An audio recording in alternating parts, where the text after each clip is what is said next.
परम पूज्य आचार्य प्रवर हिंदुस्तान के अनेक प्रांतों में भ्रमण कर चुके हैं और वर्तमान में महाराष्ट्र में परिव्रजन कर रहे हैं।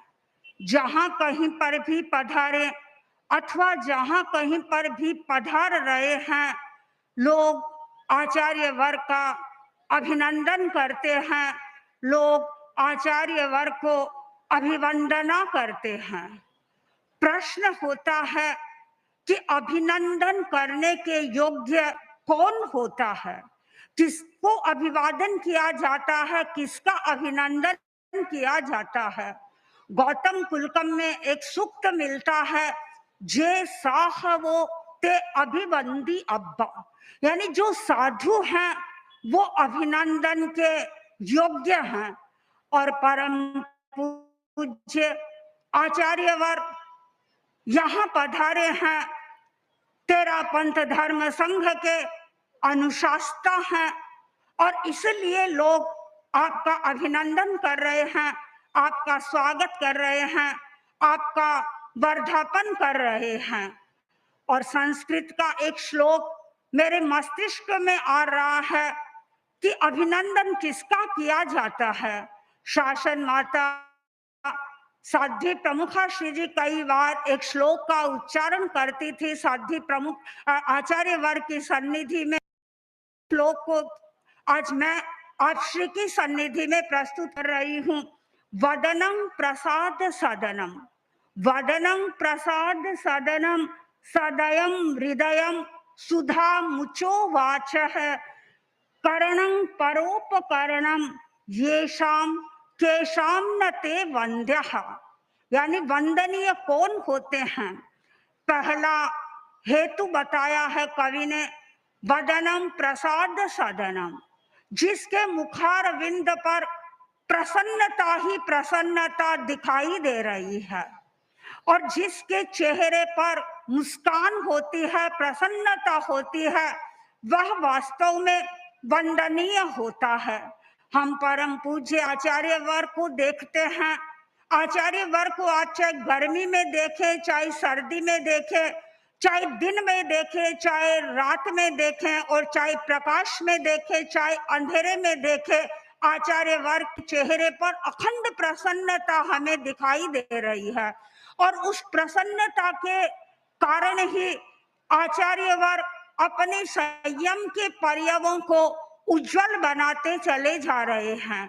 और जब व्यक्ति के संयम के पर्याय उज्जवल होते हैं तो वह व्यक्ति सबके लिए अभिनंदनीय बन जाता है, वह व्यक्ति सबके लिए अभिवंदना करने योग्य बन जाता है।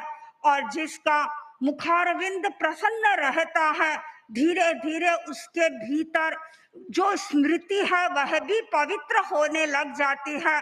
परम पूज्य आचार्य वर ने ही कुछ दिनों पहले एक संस्कृत का श्लोक फरमाया था, प्रसादे सर्व दुखा नाम हानि ही रस्योपजायते, प्रसन्न चेतसो याशु बुद्धि पर्यवतिष्ठते, यानी जिस व्यक्ति का चित्त प्रसन्न होता है, इसका अर्थ है उसके सारे दुख समाप्त हो जाते हैं।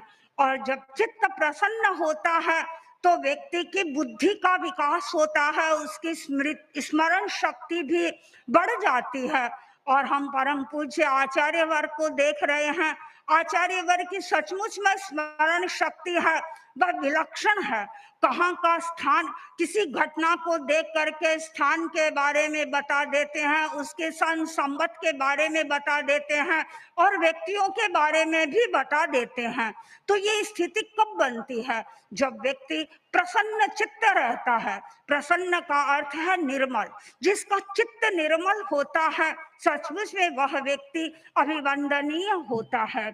दूसरा हेतु कवि ने बताया, सदयं हृदयं, जिसका हृदय दयावान होता है, जिसका हृदय करुणा से, अनुकंपा से ओतप्रोत होता है, उस व्यक्ति का लोग अभिनंदन करते हैं, उस व्यक्ति का लोग अभिवादन करते हैं। और हम देखते हैं परम पूज्य आचार्य वर्ग का हृदय करुणा से भरा हुआ है, करुणा से सरोबार है। और करुणा का एक उदाहरण कल ही हमने आचार्य वर्ग के समक्ष देखा। आचार्य वर्ग के समक्ष चर्चा चल रही थी बिहार के संदर्भ में। एक रास्ता था जो लगभग 10 किलोमीटर का था और दूसरा रास्ता था वह 13 किलोमीटर से लगभग अधिक का हो सकता है। आचार्य वर्ग ने 13 किलोमीटर वाला रास्ता स्वीकार किया। क्यों किया? इसलिए कि लोग मन में ये करुणा थी कि लोगों को कहा हुआ है और लोग रास्ते में स्थान स्थान पर खड़े रहेंगे और यदि हम उस रास्ते से नहीं जाएंगे तो ये ठीक नहीं रहेगा। और सबकी बातों को गौण कर आचार्यवर ने निर्णय कर लिया कि नहीं, मुझे तो उस 13 किलोमीटर के रास्ते से ही जाना है। और यह बिना करुणा के संभव नहीं होता है, बिना सहृदयता के संभव नहीं होता है। आचार्य वर्ग के भीतर करुणा है और उस करुणा के कारण ही लोगों का आकर्षण बना हुआ है। मुझे याद है आडवाणी जी आए थे आचार्य वर्ग का दर्शन करने के लिए जब दिल्ली में 14 का चातुर्मास था। तो आडवाणी जी ने परिषद में कहा था कि जब बैटरी डाउन हो जाती है तब हम आचार्य वर्ग के पास में, आचार्य श्री के पास में आते हैं, हमारी बैटरी चार्ज हो जाती है। और ठीक यही बात मोहन जी भागवत ने आचार्य वर्ग के समक्ष प्रस्तुत की थी, जो आरएसएस के संघ संचालक हैं। आचार्य वर्ग, जब जब मेरी बैटरी डाउन हो जाती है मैं आपके पास में आ जाता हूँ। और वो हर वर्ष हर चातुर्मास में प्रायः आचार्य वर्ग के दर्शन करने के लिए आते हैं। इसका कारण क्या है? कारण यही है कि आचार्य वर्ग के भीतर करुणा है, आचार्य वर्ग के भीतर मैत्री है। और यह मैत्री, ये करुणा लोगों को अपनी ओर खींच रही है।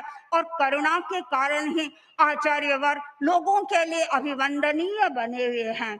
तीसरी बात कवि ने बताई है, सुधा मुचो वाच है, यानी जिनकी वाणी में अमृत झरता रहता है। अमृत किसकी वाणी में झरता है? देवताओं को तो अमर कहा जाता है, पर उनकी वाणी में अमृत कितना झरता है पता नहीं है। लेकिन परम पूज्य आचार्य वर्ग की वाणी से अनुभव होता है कि हम अमृत के निर्झर का अनुभव कर रहे हैं। और अभी आपने वाणी के विषय में कितना सुना।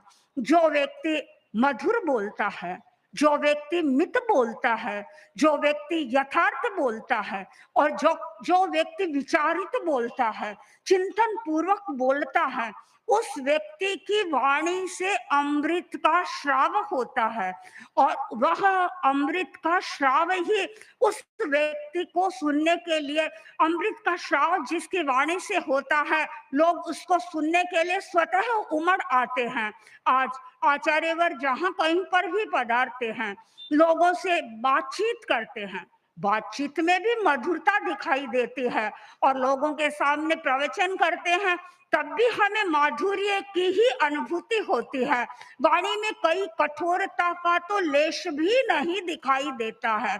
कभी यदि संघ संचालन की दृष्टि से किसी को उपालंब भी देना पड़े, मान लो उपालंब दे भी दिया, उपालंब देने के बाद में भी कभी खींच कर ही दी तो आचार्यवर रीच करना भी जानते हैं, उन्हें वापस खुश करना भी, उसे प्रसन्न करना भी जानते हैं। आचार्यवर कभी कटु शब्दों का प्रयोग नहीं करते हैं।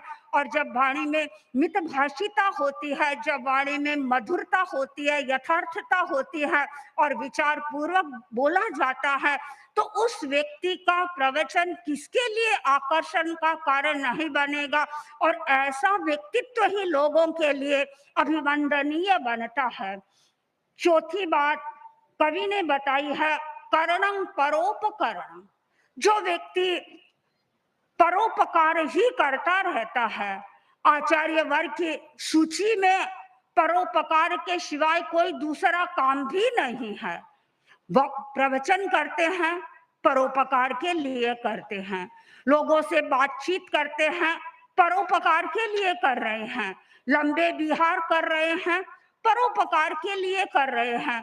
मात्र परोपकार की भावना से ही कार्य सारे संपादित किए जाते हैं। और आचार्य वर्ग के व्यक्तित्व को जब देखते तो मुझे संस्कृत का एक श्लोक याद आता है, परोपकाराय फलन्ति वृक्षः, परोपकाराय फलन्ति वृक्षः, परोपकाराय वहन्ति नद्यः, परोपकाराय दुहन्ति गावः, परोपकारार्थमिदं शरीरम। यानी जो वृक्ष हैं वो फलते हैं, क्यों? परोपकार के लिए। वृक्ष खुद अपने फल का कभी भी भक्षण नहीं करते हैं, लोग ही उसके फलों का भक्षण करते हैं, फलों को खाते हैं। नदी में पानी बहता है, नदियां पानी बह रहा है, वे स्वयं नहीं पीते हैं, लोग आते हैं और वहां से पानी पीते हैं। और आचार्य वर्ग के लिए मुझे ऐसा लगता है, परोपकारार्थमिदम शरीरम। आचार्य वर्ग ने ये जो शरीर धारण किया है, ये जो देह का धारण किया है, उस देह धारण के पीछे एक ही लक्ष्य है कि मैं परोपकार करूं। और जो व्यक्ति परोपकार करता है वह व्यक्ति सचमुच में अभिवंदनीय होता है। आज परम पूज्य आचार्यवर बोईसर में पधारे हैं और बोईसर के लोग भी आचार्यवर का अभिनंदन कर रहे हैं। आचार्यवर के वर्धापन के लिए कितनी दूर अगवानी के लिए सामने गए हैं। आप चिंतन करें कि आचार्यवर ने जो कुछ फरमाया है उसको हम अपने जीवन में उतारने का प्रयत्न करें। यदि आचार्य वर्ग के प्रवचन से कुछ अंश ही यदि हम अपने जीवन में उतारने का प्रयत्न करेंगे तो निश्चित रूप से हम भी अपने गंतव्य की ओर आगे बढ़ेंगे। ओम अर्थ।